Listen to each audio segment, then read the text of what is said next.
మహాగణుడును రక్షకుడైన యేసుక్రీస్తు శ్రేష్టమైన నామములో ప్రేమధార బైబిల్ అధ్యయనాలను క్రమంగా వీక్షిస్తున్న ప్రతి ఒక్కరికి శుభములు తెలియజేస్తున్నాం. ప్రియులారా, ఈనాటి మన ధ్యాన భాగంగా లేవియ కాండము 13వ అధ్యాయము 5 నుండి 28వ వచనం వరకు ధ్యానించుకోబోతున్నాం. గత పాఠంలో మనము కుష్ఠరోగమునకు సంబంధించి కొన్ని విషయాలను గమనించాం. కుష్ఠునకు పాపమునకు గల పోలికలను చూశాం. ఇక నేటి పాఠంలో మరికొన్ని విషయాలను లోతుగా తెలుసుకుంటాం. కుష్ఠరోగికి శరీరంపై మొదట్లో పొడ వంటిది కనిపించినను రాను రాను శరీరం అంతటికి అది వ్యాపిస్తుంది, అన్ని అవయవాలను తినివేస్తుంది. చివరికి రోగి మరణిస్తాడు. ఇది గొప్ప విషాదాంతం. కుష్ఠరోగము మనిషిని క్రమేణా తినివేసినట్లే పాపము మనిషిని ఆధ్యాత్మికంగా తినివేస్తుంది. ఈ రోగం వలన రోగికి ఎటువంటి స్పర్శ ఉండదు. పాపముకున్న లక్షణం కూడా ఇదే. పాపము మనిషికున్న మనస్సాక్షిని స్పర్శ లేకుండా చేస్తుంది. దీనినే వాత వేయబడిన మనస్సాక్షి అని వాక్యము చెబుతుంది. ఈ పాప కుష్ఠరోగమును గూర్చి ఎన్నో విషయాలను ఈ సందేశంలో మనము వినబోతున్నాం. ఇక సందేశంలోనికి వెళ్దామా? ప్రియ సోదరీ సోదరులారా, ఈ రోజున మనం లేవియ కాండం 13వ అధ్యాయం 5వ వచనం నుండి 28వ వచనం వరకు వినబోతున్నాము. ప్రతివాక్యము జాగ్రత్తగా గమనిస్తూ వినండి. యాజకులు 7 దినములు పొడగలవాణ్ణి కడగా ఉంచాలి. 7వ నాడు యాజకుడు అతన్ని చూడాలి. ఆ పొడ చర్మమందు వ్యాపించక అలాగే ఉంటే యాజకుడు మరి 7 దినములు వానిని కడగా ఉంచాలి. 7వ నాడు యాజకుడు రెండోసారి వాణ్ణి చూడాలి. అప్పుడు ఆ పొడ చర్మమందు వ్యాపించక అదే తీరున ఉంటే యాజకుడు వానిని పవిత్రుడని నిర్ణయించాలి. అది పక్కు మాత్రమే. వాడు తన బట్టలు ఉతుక్కొని పవిత్రుడవుతాడు. అయితే వాడు తన శుద్ధి విషయము యాజకునికి కనబడిన తరువాత ఆ పక్కు చర్మమందు విస్తారముగా వ్యాపించిన ఎడల వాడు రెండోసారి యాజకునికి కనపడాలి. అప్పుడు ఆ పక్కు చర్మమందు వ్యాపించిన ఎడల యాజకుడు వాడు అపవిత్రుడని నిర్ణయించాలి. కుష్టు పొడ ఎవరికైనా ఉంటే యాజకుని వద్దకు వానిని తీసుకొని రావాలి. యాజకుడు వానిని చూడగా తెల్లని వాపు చర్మమందు కనబడిన ఎడల, అది వెంట్రుకలను తెల్లబారేటట్లు చేసిన ఎడల, వాపులో పచ్చిమాంసము కనబడిన ఎడల, అది వాని దేహ చర్మమందు పాత కుష్టు గనుక యాజకుడు వాడు అపవిత్రుడు అని నిర్ణయించాలి.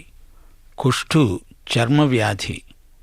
ఇది చర్మపు కొరుకుడు వ్యాధి అవ్వవచ్చు. కుష్ఠురోగి పట్టణం వెలుపలే జీవించాలి. ఊళ్ళో ఉండడానికి వీల్లేదు. 2 రాజులు 5వ అధ్యాయం 1వ వచనం నుండి 27వ వచనం వరకు నయమాను అనే వ్యక్తి మనకు కనిపిస్తాడు. ఇతడు గొప్ప ప్రభుత్వ ఉద్యోగి. కుష్ఠురోగి మొదట్లో చిన్న పొడ పక్కు కనపడినా రాను రాను శరీరమంతటికి అది వ్యాపిస్తుంది. తల వెంట్రుకలు రాలిపోతాయి. కనుబొమ్మల వెంట్రుకలు కూడా రాలి పడిపోతాయి. గోళ్ళు ఊడిపోతాయి. కాలివేళ్లు చేతివేళ్లు కూడా ఊడి రాలి పడిపోతాయి. పళ్ళ చిగుళ్ళు వదులై పళ్ళు రాలి పడిపోతాయి. ముక్కు, కండ్లు, నాలుక వీటన్నిటినీ కుష్టు తినేస్తుంది. చివరికి రోగి మట్టిలో కలిసిపోతాడు. కుష్ఠురోగం విషాదాంతం. అయితే నయమాను అనే కుష్ఠురోగి గాథ సుఖాంతం. యాకోబు పత్రిక 1వ అధ్యాయం 15వ వచనంలో చెప్పబడినట్లు, దురాశ గర్భము ధరించి పాపమును కంటే పాపము పరిపక్వమై మరణాన్ని కంటుంది. కుష్ఠురోగం ఉన్నవారు జీవచ్ఛవాలైపోతారు. పాపం వలన వచ్చే జీతం మరణం. కుష్ఠురోగి బ్రతికి ఉన్నా అతడు చచ్చినట్లే. అందుకే గలతీ పత్రిక 6వ అధ్యాయం 7-8 వచనాలు అంటున్నాయి, మోసపోవద్దు, దేవుడు వెక్కిరించబడడు, మనిషి ఏది విత్తితే అదే పంట కోస్తాడు. శరీరేచ్ఛలను బట్టి విత్తేవాడు తన శరీరం నుండి క్షయమనే పంట కోస్తాడు. ఆత్మను బట్టి విత్తేవాడు ఆత్మ నుండి నిత్య జీవము అనే పంటను కోస్తాడు. ఇది సార్వత్రికమైన ప్రకృతి నియమం. కుష్ఠురోగంలాగే పాపము మనిషిని పూర్తిగా నాశనం చేస్తుంది. కుష్టు మనిషిని అమాంతంగా తినేస్తుంది. ఇది గుండెపోటు లాంటిది కాదు, మనిషిని క్రమేణా చంపుతుంది. అలాగే పాపం కూడా. జీవిస్తున్నాడు అన్న పేరు మాత్రం ఉంటుంది గాని అతడు మృతుడే. ఎఫెసీ పత్రిక 2వ అధ్యాయం 1-2 వచనాల్లో పౌలు పాపిని గురించిన వాక్చిత్రం మన ముందు ఉంచుతున్నాడు. మీరు పాపముల చేత అపరాధముల చేత చచ్చిన వారై ఉండగా ఆయన మిమ్ములను బ్రతికించాడు, క్రీస్తుతో కూడా బ్రతికించాడు. మునుపు మీరు ప్రపంచ ధర్మము చొప్పున నడుచుకున్నారు. కుష్ఠురోగంలో మరో విశేష లక్షణం ఉంది, గమనించండి. ఈ రోగం వల్ల తీవ్రమైన నొప్పి ఏమీ కలగదు, దుర్భరమైన చురుకులు, పోట్లు, మంటలు ఏమీ ఉండవు గాని రోగికి పుట్టెడు దుఃఖం. అతనికి శాంతి, విశ్రాంతి ఉండవు. పాపం లక్షణం కూడా అచ్చం అలాంటిదే. కుష్ఠురోగుల బాధను చూచి, వారి వికృత స్వరూపాన్ని చూచి అందరూ అసహ్యించుకుంటారు, కొందరు నవ్వుతారేమో కూడా. పాపం మనిషిని హాస్యాస్పదమైన స్థితికి దిగజారుస్తుంది.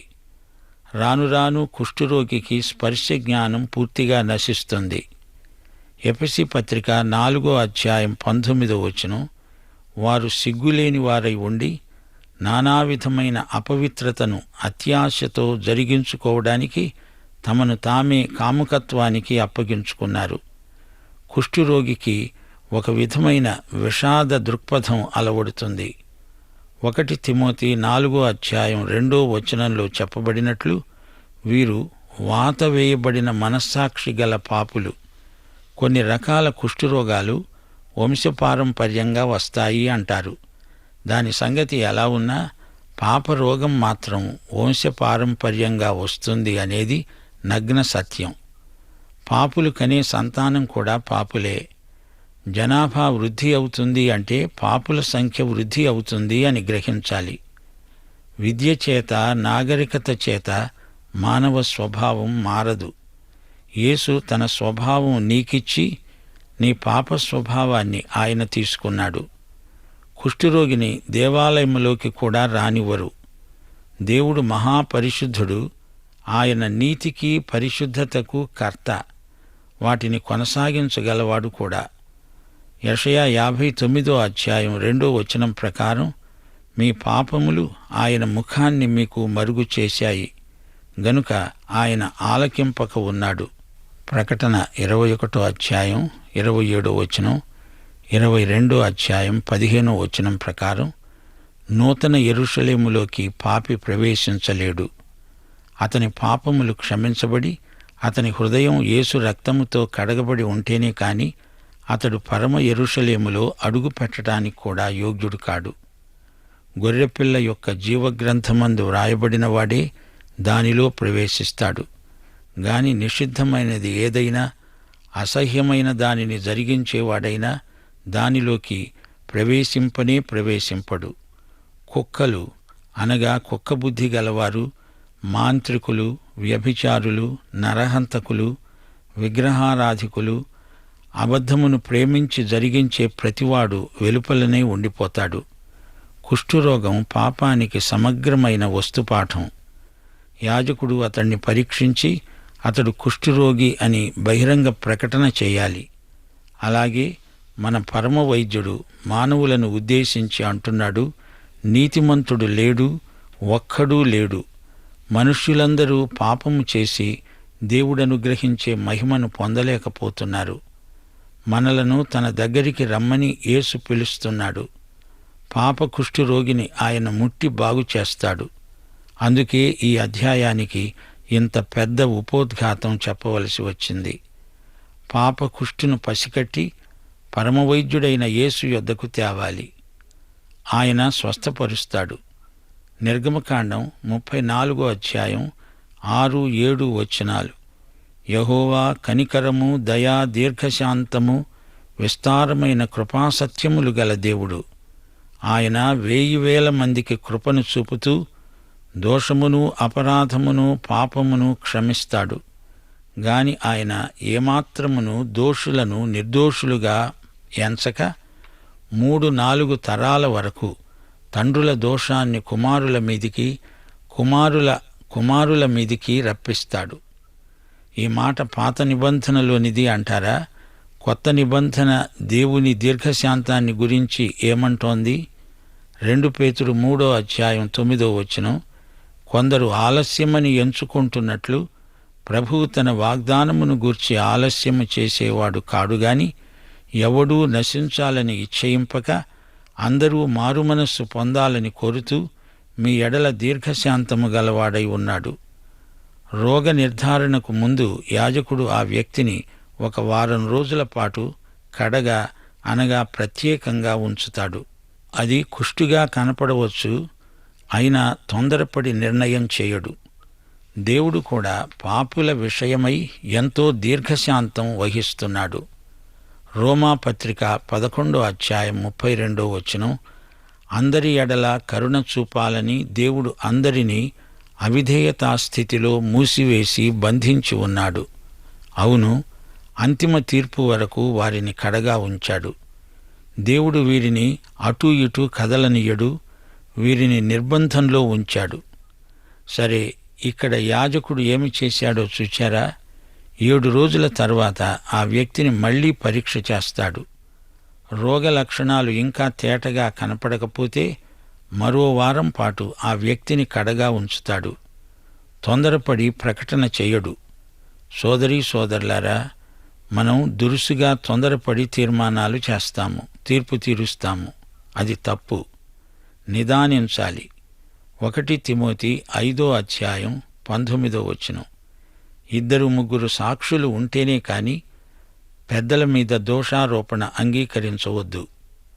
కడవరి దినాలలో నిరాధారమైన నేరారోపణలు చేసే అన్యాయస్థులు బయలుదేరుతారు. చాడీలు చెప్పేవారిని దూరంగా ఉంచాలి. వారి మాటలు వెంటనే నమ్మేయకూడదు. 14 రోజుల తరువాత యాజకునికి ఆ వ్యక్తి శరీరం మీద కుష్టు వ్యాపించినట్లు కనపడకపోతే అతడు కుష్ఠురోగి కాడు, పవిత్రుడు అని యాజకుడు బహిరంగ ప్రకటన చేస్తాడు.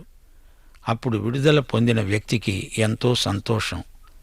అతడు హాయిగా తన ఇంటికి వెళ్ళిపోతాడు. బంధుమిత్రాదులతో కలిసి ఆనందిస్తాడు. యేసు ప్రభు అనేక మంది శరీర కుష్టును తొలగించాడు. ఆధ్యాత్మిక కుష్టును ఉద్దేశించి నీ పాపాలు క్షమించబడినవి అంటూ హామీ ఇచ్చాడు. యేసు ప్రభువుకు అలా చేయడానికి, పాపాలు క్షమించడానికి అధికారమున్నది. లూకాసు వార్త 5:21 శాస్త్రులు పరిసయ్యులు అనుకున్నారు, దేవుడొక్కడే తప్ప పాపములు ఎవడు క్షమించగలడు? అవును, యేసు దేవుడే, సందేహం లేదు. ప్రభువు శక్తి అలాంటిది. పాపాలు క్షమించడానికి భూమి మీద మనుష్య కుమారునికి అధికారమున్నది. ఒకవేళ కుష్టు పొడలు, పక్కులు, పొక్కులు ఎక్కువైతే, 3వ పరీక్షలో ఇది రుజువైతే అప్పుడతడు కుష్ఠురోగి అని బహిరంగ ప్రకటన చేయబడుతుంది. ఆ నిమిషం నుండి అతడు సమాజానికి దూరస్థుడైపోతాడు. బాగానే ఉన్నట్లు నటించినా కుష్ఠురోగం బయటపడకపోదు.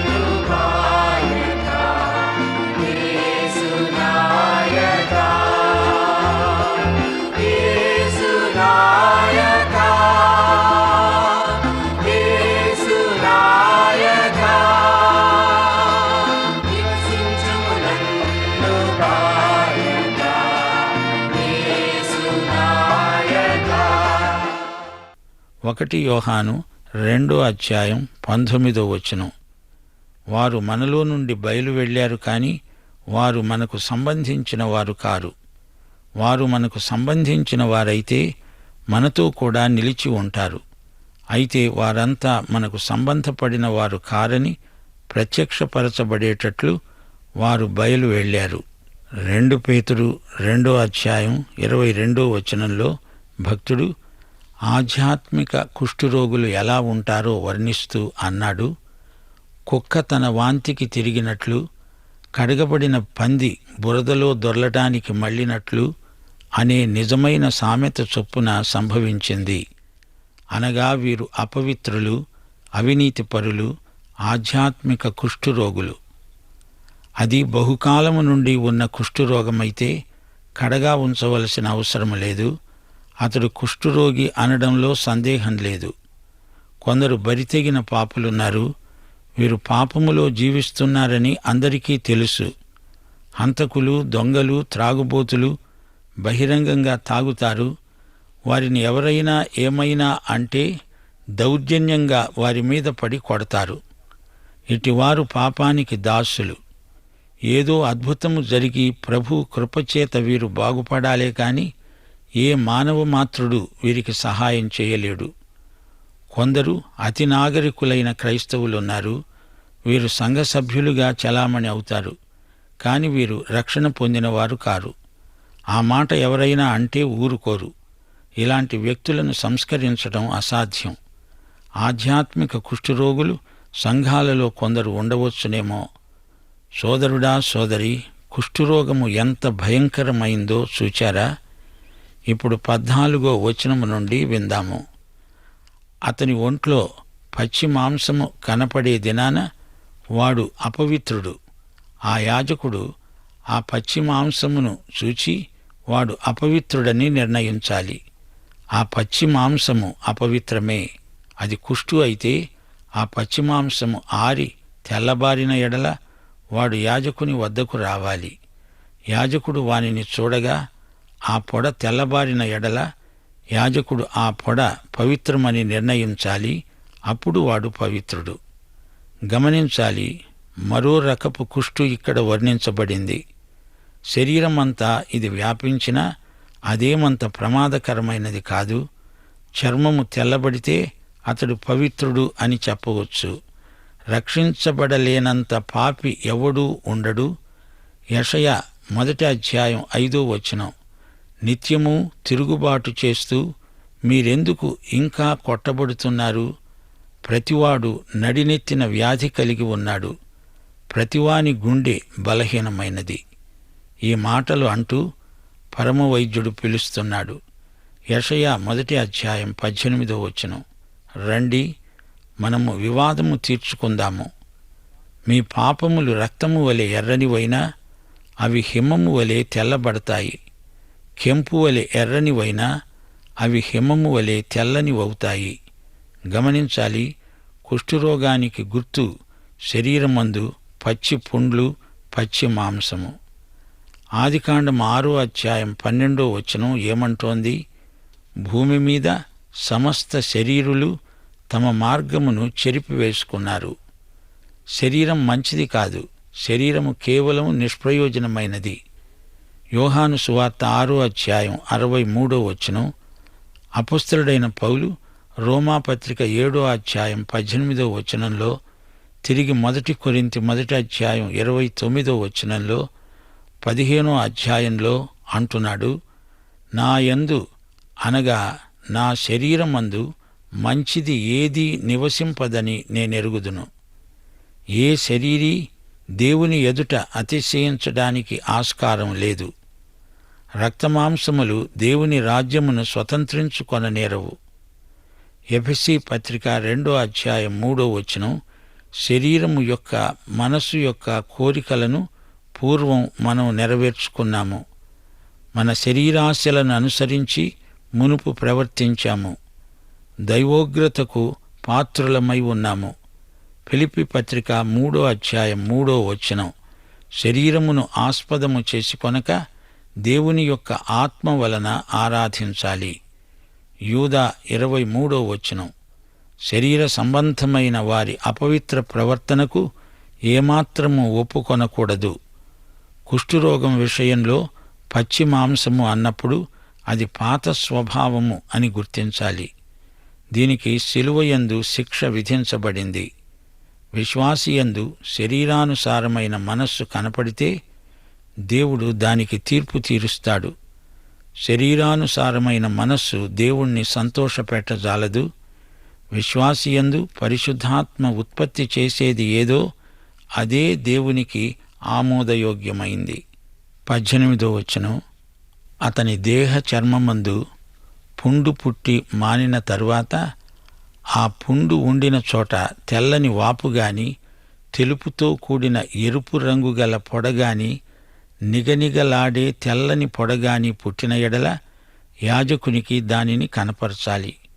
యాజకుడు దానిని చూచినప్పుడు అతని చూపునకు అది చర్మము కంటే పల్లముగా కనపడిన ఎడల, దాని వెంట్రుకలు తెల్లబారి ఉండిన ఎడల యాజకుడు వాడు అపవిత్రుడు అని నిర్ణయించాలి. అది ఆ పుండు వలన పుట్టిన పొడ. యాజకుడు దానిని చూచినప్పుడు దానిలో తెల్లని వెంట్రుక లేకపోయిన ఎడల, అది చర్మము కంటే పల్లము కాక కొంచెము నయముగా కనపడిన ఎడల యాజకుడు 7 దినములు వానిని ప్రత్యేకముగా ఉంచాలి. ఇది చర్మమందు విస్తారముగా వ్యాపించిన ఎడల యాజకుడు వాడు అపవిత్రుడని నిర్ణయించాలి. అది కుష్టు పొడ. నిగనిగలాడే పొడ వ్యాపించక అలాగే ఉంటే అది దద్దురు. యాజకుడు వాడు పవిత్రుడు అని నిర్ణయించాలి. శరీరములో పుండు పుట్టినప్పుడు దానిని జాగ్రత్తగా యాజకుడు పరీక్షించాలి. అది ఒకవేళ కుష్టు, అది ఆరంభమై ఉండవచ్చు. పుండుగా పుట్టి అది కొరుకుడు పుండు కావచ్చు. అది కుష్టు అవునో కాదో క్రమ పద్ధతిలో పరీక్షించాలి. ఆ పుండులో తెల్ల వెంట్రుక ఉంటే, చర్మానికి పల్లంగా అది వ్యాపిస్తే అది ప్రమాదకరమని గుర్తించాలి. 7 రోజుల పరీక్షలో అది ఎలాంటిదో తేలిపోతుంది. సోదరీ సోదరులారా, పాత పాపాలు మనిషిలో తిరిగి తల ఎత్తుతాయి. కొత్తగా రక్షణ పొందినవాడు కొన్ని చెడు అలవాట్లు మానుకుంటాడు. కాని కొన్ని సంవత్సరాల తర్వాత ఆ పాత అలవాట్లు తిరగబెడతాయి. దానిని బట్టి కొందరు అసలతడు రక్షణ పొందినవాడేనా అని ప్రశ్నించవచ్చు. లేదా అతడు రక్షణ పొందినవాడైనప్పటికీ పాత స్వభావం నేను ఉన్నాను అంటూ తలెత్తవచ్చు. ఈ విషయం జాగ్రత్తగా పరీక్షించాలి. రుజువు లేనిదే ప్రకటనలు చేయకూడదు. కొందరు త్రాగుబోతులున్నారు. రక్షణ పొందాక బలవంతాన పళ్లబింకంతో వాటిని మానేస్తారు.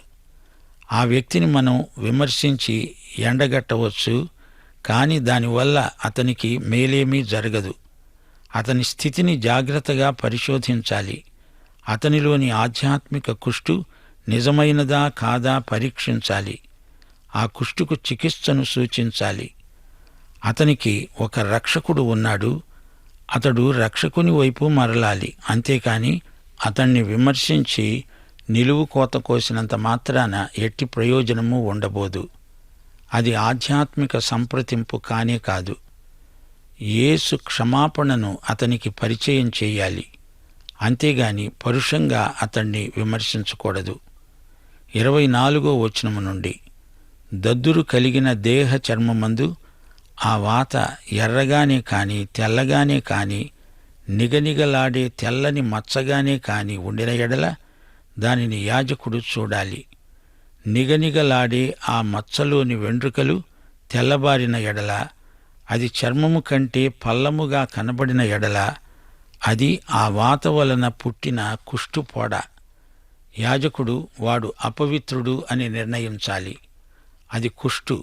యాజకుడు దానిని చూచేటప్పుడు నిగనిగలాడే మచ్చలో తెల్లని వెంట్రుకలు లేకుండా, చర్మము కంటే పల్లముగా ఉండకుండా కొంత నయముగా కనబడిన ఎడల యాజకుడు 7 దినములు వానిని కడగా ఉంచాలి.